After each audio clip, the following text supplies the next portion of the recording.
श्री वृंदावन बिहारी लाल की जय। ओम तत्सत।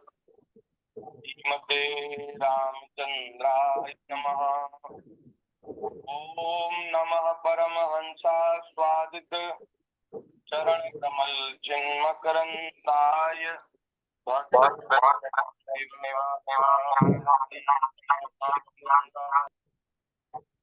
कृष्णाय वासुदेवाय हरे परमात्मने प्रणतक्लेशनाशाय गोविंदाय नमो नमः। सीतानाथ समारंभाम् श्रीरामानंदादि मध्यमाम् अस्मदाचार्य पर्यन्तां वन्दे गुरु परंपराम्। गुरुर्ब्रह्मा गुरुर्विष्णु गुरुदेवो महेश्वरः गुरु साक्षात् परब्रह्म तस्मै श्री गुरुवे नमः। नारद पराशर पुंडरीक व्यासाम्बरीश शुकशौनक भीष्मदाल्व्यान् सुकुमारर्जुन वशिष्ठ विभीषणादीन् पुण्यानि मां परम भागवतान् नमामि। चार जुगन में भक्त जे तिनके पद की दूरी सर्व सिर धरि राखियो मेरी जीवन। भक्त भक्ति भगवंत गुरु चतुर नाम वपु एक इनके पद वंदन किए नाशे विघ्न अनेक। श्री राम जय राम जय जय राम। श्री राम जय जय राम। श्री राम जय राम जय राम। श्री राम जय राम जय राम। श्री राम जय राम जय राम। श्री राम जय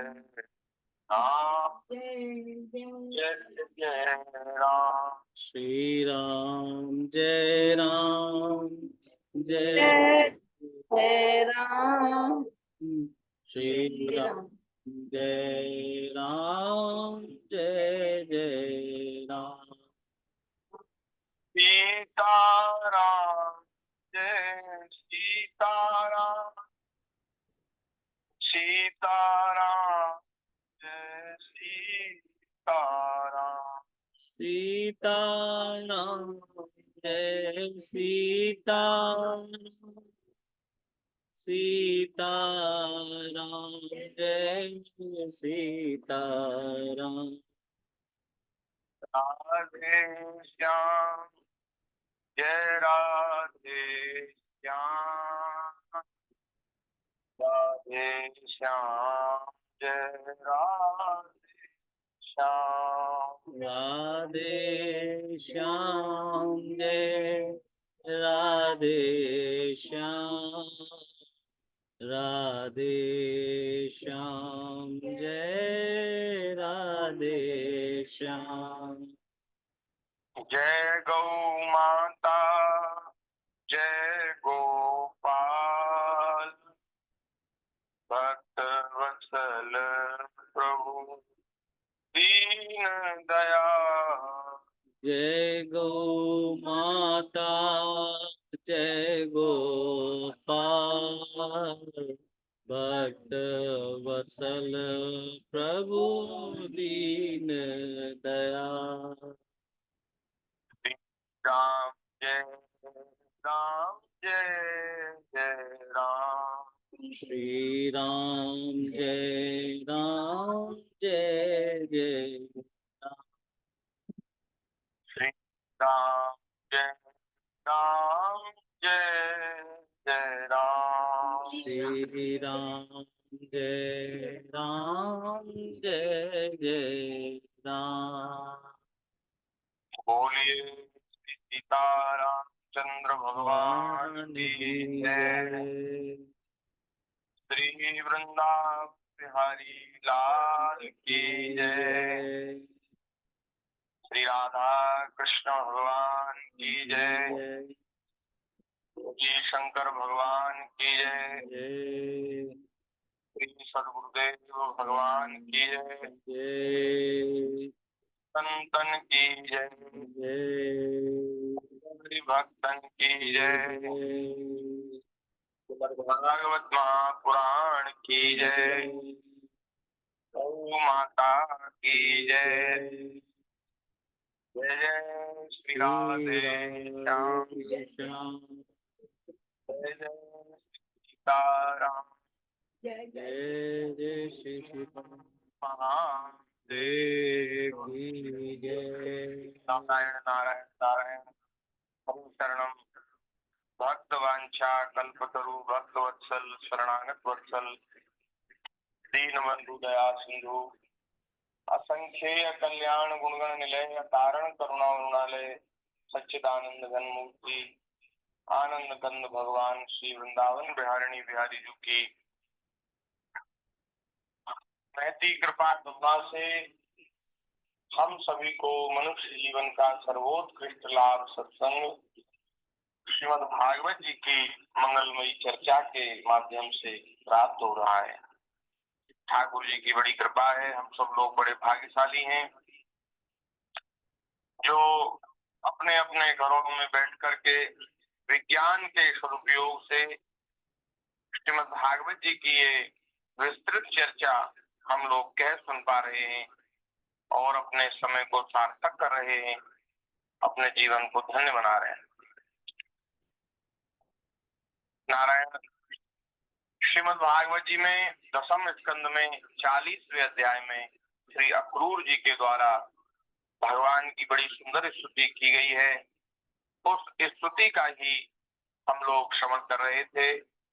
तो आगे थोड़ी सी चर्चा रह गई है, उसको कह करके फिर हम 41वें अध्याय की चर्चा करेंगे। जी बोलिए भक्त वत्सल भगवान की जय। तो अक्रूर जी भगवान के अवतारों का स्मरण कर रहे थे, स्वरूपों का स्मरण कर रहे थे। तो उसमें कहा नमस्ते वासुदेवाय नमः शंकर्षणाय च प्रद्युम्नाय निरुद्धाय सात्वतां पतये नमः। वैष्णव जनों तथा यदुवंशियों का पालन करने के लिए आपने ही अपने को वासुदेव, संकर्षण, प्रद्युम्न और अनिरुद्ध इस चतुर्व्यूह के रूप में प्रकट किया है। मैं आपको बार बार नमस्कार करता हूँ। अब ये तो हो गए अब तक के अवतार। अब आगे कह रहे हैं प्रभु दैत्य और दानवों को मोहित करने के लिए आप शुद्ध अहिंसा मार्ग के प्रवर्तक बुद्ध का रूप ग्रहण करेंगे। मैं आपको नमस्कार करता हूँ। और पृथ्वी के क्षत्रिय जब म्लेच्छ प्राय हो जाएंगे तब उनका नाश करने के लिए आप ही कल्कि रूप में अवतीर्ण होंगे। मैं आपको नमस्कार करता हूँ। नमो बुद्धाय शुद्धाय दैत्य दानव मोहिने क्षत्राय क्षत्र हंत्रे नमस्ते कल्कि रूपिणे। हे भगवान ये सब के सब जीव आपकी माया से मोहित हो रहे हैं और इस मोह के कारण ही यह मैं हूँ और यह मेरा है। इस झूठे दुराग्रह में फंसकर कर्म के मार्गों में भटक रहे हैं। मेरे स्वामी इसी प्रकार मैं भी स्वप्न में दिखने वाले पदार्थों के समान झूठे देह गेह पत्नी पुत्र और धन स्वजन आदि को सत्य समझकर उन्हीं के मोह में फंस रहा हूँ और भटक रहा हूँ। ये संसार कैसा है कि महाराज महापुरुषों ने कहा है, संसार कैसा है? बोले सपने के जैसा है। उमा कहूं मैं अनुभव अपना, सत हरि भजन जगत सब सपना। आदमी नींद में जब स्वप्न देखता है तो स्वप्न के सारे जो विलास हैं वो उसको सत्य मालूम होते हैं। महाराज सत्य मालूम होते हैं और उस वस्तु व्यक्ति पदार्थ को देखकर वह सुखी दुखी होता है। अब देखो सब बातें बताने की नहीं है, लेकिन महाराज आपसे बता दें, अभी 2-4 दिन पहले हमने स्वप्न में देखा कि सपने में हमारी मोटरसाइकिल चोरी हो गई। तो मोटरसाइकिल चोरी हो गई तो महाराज उसका बड़ा भारी दुख हो गया सपने में। हाँ, ऐसा लगा, अरे बताओ इतनी महंगी मोटरसाइकिल चोरी हो गई, अब क्या करें, कैसे करें? अब तो महाराज बड़ा झगड़ा हो जाएगा और बड़ा चक्कर पड़ जाएगा। तो वो जितनी देर हम उस सपने में रहे उतनी देर मतलब दुखी रहे। जो सच में जैसे कोई चोरी हो जाए ऐसा दुख हुआ सपने में। और जब जगे तो बड़ा संतोष हुआ, कह रहे ये तो सपना था। जगे तो मालूम चला नहीं तो सपना था, तो बड़ा संतोष, बड़ी शांति मिली कि ये तो सपने में खोई थी, वास्तव में नहीं खोई।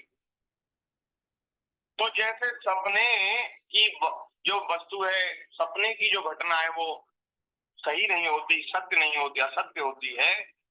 ऐसे ही महाराज एक सपना तो हम देखते नींद में और एक सपना हम देख रहे हैं खुली आंखों से जागते हुए। ये संसार भी सपना ही है जी।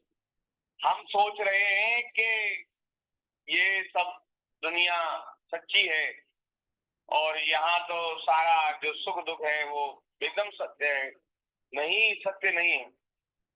माया ने हमारे ऊपर अपना प्रभाव डाल रखा है और हम सब लोग माया के उस बंधन में बनकर, माया के प्रभाव में बनकर सोए हुए हैं, मोह निद्रा में सोए हैं। और सब लोग सपने देख रहे हैं। क्या सपने देख रहे हैं? सपने देख रहे हैं हमारा ब्याह हो गया है, हमारे पास 3 बच्चे हैं, हमने बड़ा बढ़िया घर बनवाया, हमने बढ़िया गाड़ी ली, अब महाराज पैसे का ढेर लग गया। अब कभी व्यापार में नुकसान हो गया तो दुखी हो रहे हैं। कोई सगा संबंधी बीमार हो गया, रुग्ण हो गया अथवा मृत्यु को प्राप्त हो गया तो दुखी हो रहे हैं। किसी का जन्म हुआ तो उसके जन्म की खुशी मना रहे हैं। तमाम तरह के झंझटों में पड़े हैं, कभी सुखी होते कभी दुखी होते हैं।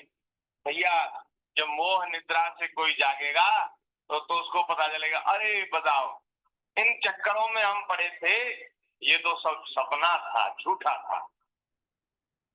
मोह निशा सब सोवन हारा, मोह निशा जग सोवन हारा। और तमाम तरह के स्वप्न उसमें देखते हैं और बोले जीव को जगा हुआ कब समझना चाहिए? कैसे समझे कि जीव जग गया? अब ये जगा हुआ है, अब ये निद्रा में नहीं है, मोह निद्रा में नहीं है।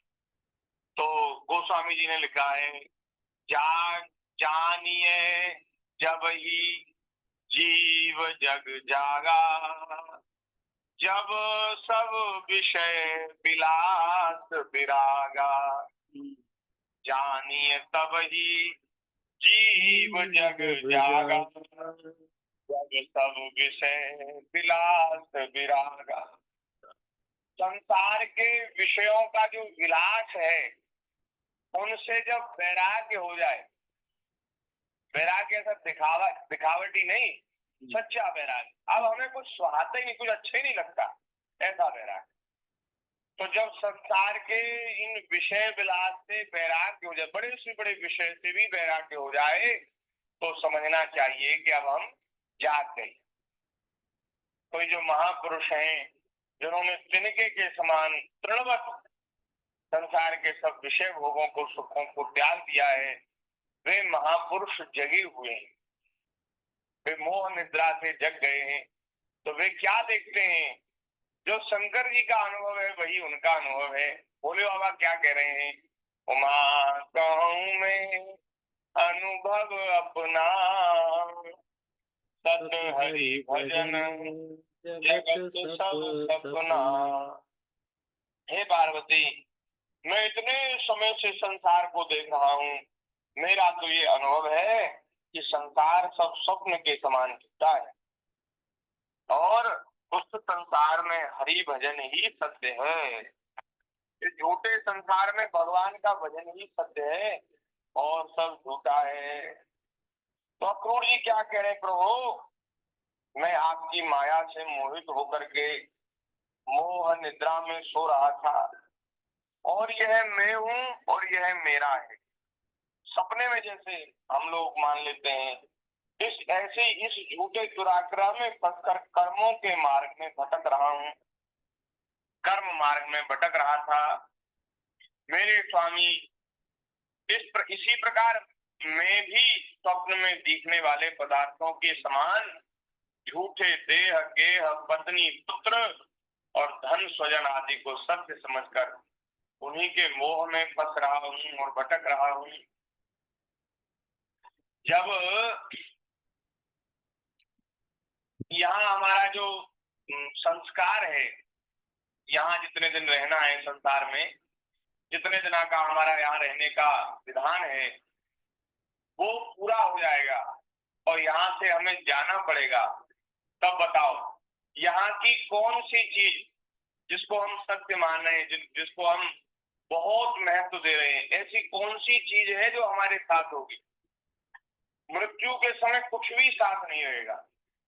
तो जैसे ही आंख मुनेंगी, जैसे ही आंख बंद होगी, मृत्यु होगी, ऐसे संसार सपने के समान हो जाएगा। जैसे सपने के बाद, सोने के बाद जब हम जगते हैं तो आंख खुलती है तो सारा सपने का विलास दूर हो जाता है, नष्ट हो जाता है। ऐसे ही यहाँ जब आंख बंद होंगी, मृत्यु होगी, सारा संसार सपने के जैसा हो जाएगा, कुछ साथ नहीं रहेगा। पर फिर ये जीव जो है अपने कर्मों के अनुसार आगे की यात्रा करेगा। तो इसलिए भैया इस प्रकार से इसको समझना चाहिए, संसार को स्वप्न की भांति समझना चाहिए। मेरी मूर्खता तो देखिए प्रभु, मैंने अनित्य वस्तुओं को नित्य मान लिया। अनित्य कहते हैं जो आज है कल नहीं रहेगी, उसको कहेंगे अनित्य। और नित्य कहेंगे कि जो हमेशा रहेगी। अनित्य वस्तुओं को मैंने नित्य मान लिया, अनात्मा को आत्मा और दुख को सुख समझ लिया। भला इस उल्टी बुद्धि की भी कोई सीमा है? इस प्रकार अज्ञान व सांसारिक सुख दुख आदि में द्वंद्वों में ही मैं रम गया और यह बात बिल्कुल भूल गया कि आप ही हमारे सच्चे प्यारे हैं, आप ही हमारे प्रियतम हैं, आप ही हमारे अपने हैं, केवल भगवान ही हमारे हैं। इस बात को प्राय हम सब लोग भूल गए और संसार के इन झूठे संबंधों को अपना मान लिया है। भैया यही हमारे बंधन का कारण है। जैसे कोई अनजान मनुष्य जल के लिए तालाब पर जाए और उसे उसी से पैदा हुए घास से ढका देकर ऐसा समझ ले कि यहाँ जल नहीं है, और वो महाराज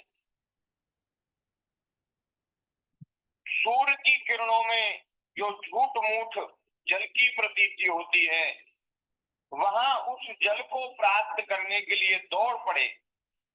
वैसे ही मैं अपनी ही माया से छिपे रहने के कारण आपको छोड़कर विषयों में सुख की आशा से भटक रहा हूँ। जहाँ जल था वहां तो हमने जल को जाना नहीं, वहां तो हमने जल का अनुभव नहीं किया। और जहाँ जल दिख रहा था, जो धोखा था, जो जो हमारा भ्रम था, उसको हमने सूर्य की किरणों में हमने जल को देख लिया। ये है हमारा देखो आंखों का भ्रम। कभी कभी आंखें भी धोखा खा जाती। लोग कहते हैं कि हमने अपनी आंखों से देखा, बिल्कुल सच्चा है। नहीं नहीं नहीं, कभी कभी आंखें भी धोखा खा जाती।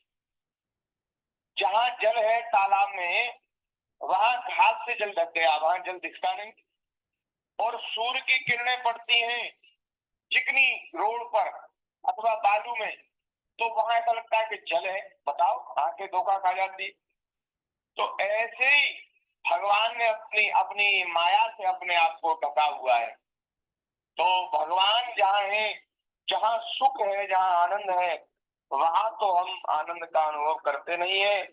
और जहाँ सुख नहीं, आनंद नहीं, वहां जैसे मृग तृष्णा की ओर दौड़ता है जल जल प्राप्ति के लिए, ऐसे हम लोग सुख की आशा से विषयों में भटक रहे हैं।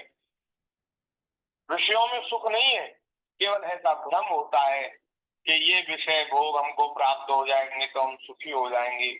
तो इस भ्रम के कारण हम लोग संसार में भटक रहे हैं। हे प्रभु, मैं अविनाशी अक्षर वस्तु के ज्ञान से रहित हूँ। इसी से मेरे मन में अनेक वस्तुओं की कामना और उनके लिए कर्म करने के संकल्प उठते ही रहते हैं। इसके अतिरिक्त जो ये इंद्रियां भी जो बड़ी प्रबल और दुर्दमनीय हैं, मेरे मन को बलपूर्वक मत देती हैं और इधर उधर घसीट कर ले जाती हैं। इसीलिए इस मन को मैं रोक नहीं पाता। अक्रूर जी कह रहे प्रभु, ये सब मैंने समझ लिया है कि विषयों में सुख नहीं है और आपके चरणों का आश्रय लेने पर ही जीव सुखी होगा, और ये सब संसार स्वप्न के समान झूठा है। लेकिन फिर भी महाराज, हमके मन में तमाम तरह के कर्म करने के संकल्प उठते हैं और इंद्रियां हम लोगों को विषयों में घसीट ले जाती हैं। और मैं इस अत्यंत बलवान मन को रोक नहीं पाता। हे प्रभु, अब जैसे तैसे आपकी कृपा करुणा से इस प्रकार भटकता हुआ आपके उन चरण कमलों की छत्र छाया में आ गया हूँ। मेरा तो ऐसा संस्कार नहीं था, मेरी मेरी तो ऐसी योग्यता नहीं थी, मेरी तो ऐसी पात्रता नहीं थी। लेकिन जैसे तैसे भटकता हुआ की कृपा से, करुणा से आपके चरणों की छत्र छाया में आ गया हूँ। मेरे स्वामी, इसे मैं आपका कृपा प्रसाद मानता हूँ।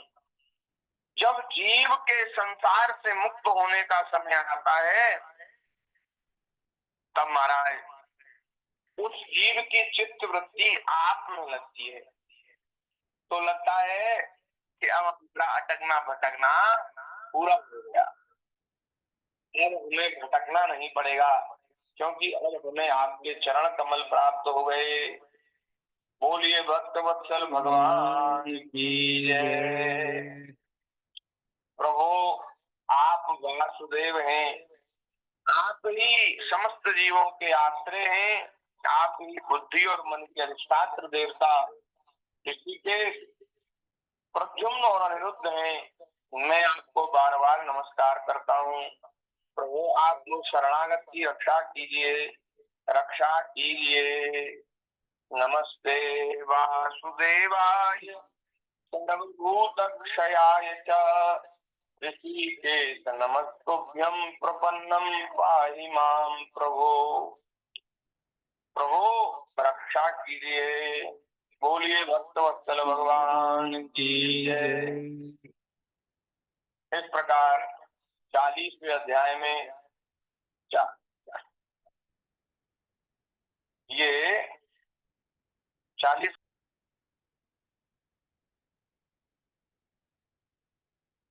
श्री वृंदावन बिहारी लाल की जय। 40वें अध्याय में भगवान श्री कृष्ण का मथुरापुरी में प्रवेश, ये प्रसंग वर्णन है। राम कृष्णयोर मथुरायाम प्रवेश रजत वध मालाकारयोरनुग्रहेणं च। भगवान का मथुरा में प्रवेश, रजक रजक माने होता धोबी, जो कपड़ा धोने वाला होता है उसका वध, और एक मालाकार के ऊपर, माली के ऊपर भगवान का अनुग्रह, ये लीला भगवान की अत्यंत उदार भगवान की लीला, उसका वर्णन इस अध्याय में किया गया है। सुखदेव जी कहते परीक्षित, इस प्रकार अक्रूर जी ने भगवान की स्तुति करी। उन्हें भगवान श्री कृष्ण ने जल में अपने दिव्य रूप के दर्शन कराए और फिर उसे छुपा लिया। ठीक वैसे ही जैसे कोई नट अभिनय में कोई रूप दिखाकर फिर उसे पर्दे की ओट में छिपा दे। जब अक्रूर जी ने देखा कि भगवान का यह दिव्य रूप अंतर्धान हो गया, तब वे जल से बाहर निकल आए और फिर जल्दी जल्दी अपने सारे आवश्यक कर्म करे और ऊपर सवार हो गए। उस समय में बहुत विस्मित हो रहे थे, आश्चर्यचकित हो रहे थे। भगवान श्री कृष्ण ने उनसे पूछा, हंसकर पूछा कि चाचा जी, आपने ऐसी क्या वस्तु देख ली जिससे आप ऐसे भौतिक से रह गए? क्या आपने देख लिया? अक्रूर जी पूछ रहे हैं, अक्रूर जी कह रहे हैं, प्रभु पूछिए ही मत, ये सब आपकी ही लीला है महाराज। पृथ्वी, आकाश, जल में और सारे जगत में जितने भी अद्भुत पदार्थ हैं वे सब आप में ही हैं, क्योंकि आपके स्वरूप हैं। जब मैं आपको ही देख रहा हूँ तो ऐसी कौन सी अद्भुत वस्तु रह जाती है जो मैंने ना देखी? आपको देख लिया तो सब कुछ देख लिया। भगवान जितनी भी अद्भुत वस्तुएं हैं, वे पृथ्वी में हो या जल अथवा आकाश में, सबकी सब जिनमें है उन्हीं आपको मैं देख रहा हूँ। तो भला मैंने यहाँ अद्भुत वस्तु कौन सी देखी? तो जैसा प्रश्न ठाकुर जी ने किया था ऐसे ही उत्तर अक्रूर जी ने दे दिया। तो अब अक्रूर जी ने ऐसा कहकर रथान दिया और श्री कृष्ण बलराम दोनों दिन घूमते गलते मथुरापुरी में पहुंचे। संध्या के समय परीक्षित मार्ग में स्थान स्थान पर गांव के लोग मिलने के लिए आते, श्री कृष्ण बलराम को देखकर आनंदित हो जाते। वे एकटक उनकी ओर देखने लगते, अपनी दृष्टि हटा न पाते। नंद बाबा आदि ब्रजवासी तो पहले ही वहां पहुंच गए थे और मथुरापुरी के बाहरी उपवन में रुककर उनकी प्रतीक्षा कर रहे। नंद बाबा ही आए थे और भी बड़े बूढ़े गोप ग्वारिया, क्योंकि वहाँ उत्सव हो रहा था ना मथुरा में, तो उनको भी ये न्योता था। श्री कृष्ण बलराम के लिए विशेष निमंत्रण था। तो सब आए हैं, भगवान के सखा भी आए, ग्वाल बाल भी आए हैं, तो वे सब प्रतीक्षा कर रहे थे। उनके पास पहुंचकर जगदीश भगवान श्री कृष्ण विनीत भाव से अक्रूर जी का हाथ अपने हाथ में लेकर मुस्कुराते हुए कहा कि चाचा जी, अब आप रथ लेकर मथुरापुरी में प्रवेश कीजिए और अपने घर जाइए। हम लोग पहले यहाँ उतरकर फिर नगर देखने के लिए आएंगे। हम अब आपने यहाँ तक हमको ले आए, अब हम अब नगर देखते घूमते फिरते आ जाएंगे, आप चले जाओ। तो अक्रूर जी ने कहा, प्रभु ऐसा ना कहें, आपको मैं यहाँ तक लिवाकर लाया हूँ, अब मेरी इच्छा है कि मैं आपका आतिथ्य करूं। मैं आपको मथुरापुरी का दर्शन कराता हुआ ले चलूंगा और आपको मैं अपने घर ले जाऊंगा, वहां मैं आपका स्वागत सत्कार करूंगा। हे प्रभु, इस तरह से आप मुझे बीच रास्ते में ही मत छोड़िए। आप भक्त वत्सल हैं, मैं आपका भक्त हूँ। भगवान आइए चलें। इस प्रकार कहकर अक्रूर जी ने बहुत ठाकुर जी से विनय करी और कहा कि प्रभु, हम गृहस्थ हैं, आप अपने चरणों की धूल से हमारा घर पवित्र कीजिए। आपके चरणों की धोवन से अग्नि देवता पितर सबके सब तृप्त हो जाते हैं। आपके चरणों को पखार कर महात्मा बलि ने वह यश प्राप्त किया जिसका दान आज भी संत महात्मा करते हैं। केवल यश ही नहीं, उन्हें तो अतुलनीय ऐश्वर्य और वह गति प्राप्त हुई जो अनन्य प्रेमी भक्तों को प्राप्त होती है। आपके चरणों तक गंगा जी ने जो आपके चरणों का जल है गंगा जी, उन्होंने तीनों लोग पवित्र कर दिए। सचमुच वे मूर्तिमान पवित्रता है, पवित्रता की मूर्ति है गंगा जी। उन्हीं के स्पर्श से सगर के पुत्रों को सदगति प्राप्त हुई और उसी जल को स्वयं भगवान शंकर ने अपने सिर पर धारण किया। इसलिए शंकर जी का नाम गंगाधर हो गया है। हे यदुवंश शिरोमणि, आप देवताओं के भी आराध्य हैं, जगत के स्वामी हैं। आपके गुण और लीलाओं का श्रवण और कीर्तन बड़ा ही मंगलकारी है। वाह, मंगल करने वाला है भगवान के यश का, लीला का, गुणों का श्रवण। उत्तम पुरुष आपके गुणों का कीर्तन करते रहते हैं। नारायण, मैं आपको नमस्कार करता हूँ। श्री ठाकुर जी ने कहा, चाचा जी आप जो कह रहे हैं वो बिल्कुल उचित है, लेकिन मैं आपके घर बाद में आऊंगा। अभी मुझे और कार्य मथुरा में आकर करने हैं। फिर वो जो मेरे आवश्यक कार्य हैं उनको करने के बाद मैं आपके घर आऊंगा। श्री सुखदेव जी महाराज कहते, परीक्षित, भगवान के इस प्रकार कहने पर अक्रूर जी कुछ अनमने से हो गए, दुखी से हो गए और उन्होंने महाराज दुखी मन से मथुरा में प्रवेश किया और कंस के महल में जाकर के श्री कृष्ण और बलराम के आ जाने का समाचार निवेदन किया कि श्री कृष्ण बलराम आ गए और फिर अपने घर चले गए। अब ठाकुर जी ने संध्या के समय तो वहीं विश्राम किया, नगर के बाहर ही अपने सब सगे संबंधियों के साथ। और दूसरे दिन फिर महाराज सवेरे ठाकुर जी स्नान आदि करके अपना नित्य नियम सब करके बलराम जी और ग्वाल वालों के साथ मथुरापुरी को देखने के लिए नगर में प्रवेश किया। ठाकुर जी ने मथुरापुरी की शोभा का दर्शन किया। अब यहाँ महाराज ठाकुर जी तो दर्शन कर रहे हैं और श्री सुखदेव जी महाराज का वर्णन कर रहे हैं, मथुरापुरी की शोभा का वर्णन कर रहे हैं। बड़ा अद्भुत वर्णन है महाराज। मथुरापुरी की बड़ी शोभा है और जैसे धनी मानियों का जो शहर होता है ऐसा ही मथुरा शहर है, बहुत अद्भुत है। भगवान ने देखा कि नगर के परकोटे में स्फटिक मणि के बहुत ऊंचे ऊंचे दरवाजे बने हैं, जिनको गोपुर कहा जाता, प्रधान दरवाजे। और महाराज घरों में भी बड़े बड़े फाटक बने हुए। ये आजकल छोटे छोटे जो गेट चले हैं ना, ये हम लोगों की दरिद्रता, गरीबी का परिचायक है। पहले बड़े बड़े वो होते थे गेट, बड़े बड़े फाटक होते थे और उनमें सोने के बड़े बड़े किवाड़ लगे हैं। बड़े बड़े गेट हैं और उसमें सोने के किवाड़ हैं। तो दिया वाह, क्या कहना, क्या शोभा है। आजकल तो लोग इसलिए छोटा दरवाजा बनाते हैं कि उसमें फिर लकड़ी का, लोहे का अथवा स्टील का गेट चढ़वाना पड़ेगा तो वो महंगा बनेगा। तो लकड़ी का गेट भी महंगा पड़ता है आज के जमाने में। और पहले के जमाने में बड़ा फाटक है, वो भी सोने का है। क्या कहना, सोने के बड़े बड़े किवाड़ हैं और सोने के ही बाहरी दरवाजे हैं, तोरण हैं।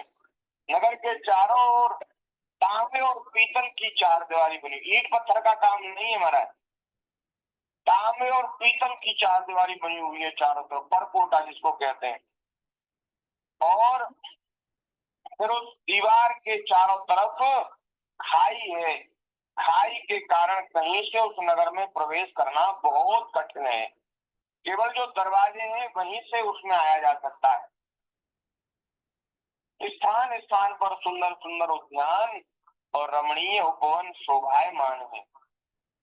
सुवर्ण से सजे हुए चौराहे, धनियों के महल, उन्हीं के साथ के बगीचे, कारीगरों के बैठने के स्थान या प्रजा वर्ग के सभा भवन जिसको टाउन हॉल कहते हैं, और साधारण लोगों के निवास गृह नगर की शोभा बढ़ा रहे थे। महाराज वैदुर्य, हीरे, स्फटिक, नीलम, मूंगे, मोती और पन्ने आदि से जड़े हुए छज्जे हैं।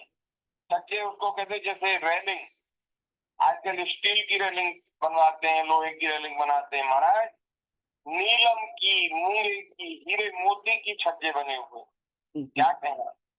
और चबूतरों पर महाराज मणियां लगी हैं और फर्शों में मणियां जगमगा रही हैं। उन छज्जों पर, फर्श पर जब कबूतर बैठते हैं, मोर आदि पक्षी बैठते हैं, तो उनकी परछाई उस उन उन मोतियों में और हीरों में चमकती है, फर्शों में चमकती है। और वो महाराज उन पर बैठ करके बड़ी मीठी मीठी आवाज करते हैं, तो उससे बहुत ये जो दृश्य है मनोरम हो जाता है। सड़क, बाजार, गली एवं चौराहे खूब स्वच्छ हैं, साफ हैं, सुंदर हैं और उन पर महाराज छिड़काव किया गया है। जल में केसर और सुगंधित कपूर, इत्र आदि मिलाकर और उसको महाराज अपने अपने घरों के आगे और चौराहों पर उसको छिड़क दिया गया। आप सोचिए, इधर से निकलो उधर ही महाराज अद्भुत सुगंध, क्या बढ़िया शोभा है। स्थान स्थान पर फूलों के गजरे, जौ के अंकुर जिनको जवारे कहते हैं, जौ की बाल, तिल और चावल बिखरे हुए हैं स्थान स्थान पर। और सुंदर सुंदर रंगोलियां बनी हुई हैं। घर के दरवाजों पर दही और चंदन आदि से चर्चित जल से भरे हुए कलश रखे हैं। उस समय नगर भगवान को देखने के लिए अटारियों पर चढ़ गई। भगवान ने तो नगर में प्रवेश किया है। अच्छा, मथुरा की जो स्त्रियां हैं उनको ये समाचार प्राप्त हो गया था कि हमारे प्राण प्यारे जीवन धन श्याम सुंदर श्री कृष्ण बलराम जी मथुरा में इस उत्सव में सम्मिलित होने के लिए पधार रहे हैं। अच्छा, मथुरा की स्त्रियों ने भगवान श्री कृष्ण का कभी दर्शन नहीं किया था। एक बार ब्राह्मणों की पत्नियां तो दर्शन कर आई हैं, हमने पहले उसका स्मरण किया था। लेकिन प्राय ज्यादातर स्त्रियां, उन्होंने जो ब्रज से, वृंदावन से गोपियां आती हैं मथुरा, उन गोपियों के मुख से केवल भगवान की लीला का श्रवण किया है, भगवान के गुणों का श्रवण किया है, उन्होंने दर्शन नहीं किया। लेकिन धन्य है महाराज उनका श्रवण, कि उनको श्रवण करने से भगवान में प्रेम की प्राप्ति हो गई और भगवान के दर्शन की उत्सुकता उनके हृदय में बहुत बड़ी हुई है। अब जब ठाकुर जी मथुरा में प्रवेश ठाकुर जी ने किया, तो वे मथुरा की स्त्रियां अपने प्राण जीवन धन का दर्शन करने के लिए अपने अपने अटारियों पर चढ़ गईं और वहां से भगवान की सुंदरता का दर्शन करने लगी।